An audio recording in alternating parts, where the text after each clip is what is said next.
ప్రస్తుతం టాలీవుడ్ ఇండస్ట్రీలోనే కాకుండా తెలుగు రాష్ట్రాల్లో మంచు ఫ్యామిలీ విభేదాలు బాగా వైరల్ అవుతున్న విషయం మనకందరికీ తెలిసిందే. ముఖ్యంగా మంచు కుటుంబ తగాద ఇప్పుడు మరింత పెద్దగా మారిందని చెప్పుకోవచ్చు. మొదట తండ్రి కొడుకు మధ్య, అన్నదమ్ముల మధ్య అనుకున్న గొడవ కాస్త ఇప్పుడు అంతకంతకు పెరుగుతూ వచ్చిన విషయం విదితమే.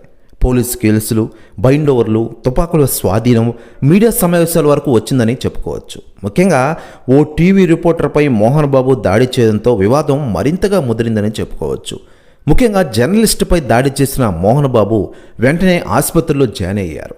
అనారోగ్య సమస్యతో బాధపడుతున్నారంటూ ఆయన ఆరోగ్యంపై హెల్త్ బులెటిన్ సైతం వైద్యులు విడుదల చేసిన విషయం మనకందరికీ తెలిసిందే.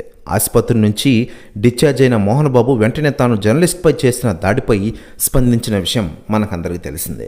అయితే లేటెస్ట్గా అందుతున్న సమాచారం ప్రకారం ఈ వ్యవహారంపై ఇప్పటికే మెగాస్టార్ చిరంజీవి గారి సపోర్ట్ కోరిన మోహన్ బాబు గారు, చిరంజీవి గారు కూడా సైలెంట్ అయిపోయిన విషయం తెలిసిందే. అయితే లేటెస్ట్గా అందుతున్న సమాచారం ప్రకారం మెగాస్టార్ చిరంజీవి గారికి కాల్ చేశారట మోహన్ బాబు గారు. ప్రస్తుతం న్యూస్ కూడా తెగ వైరల్ అవుతోంది తెలుగు ఇండస్ట్రీలో.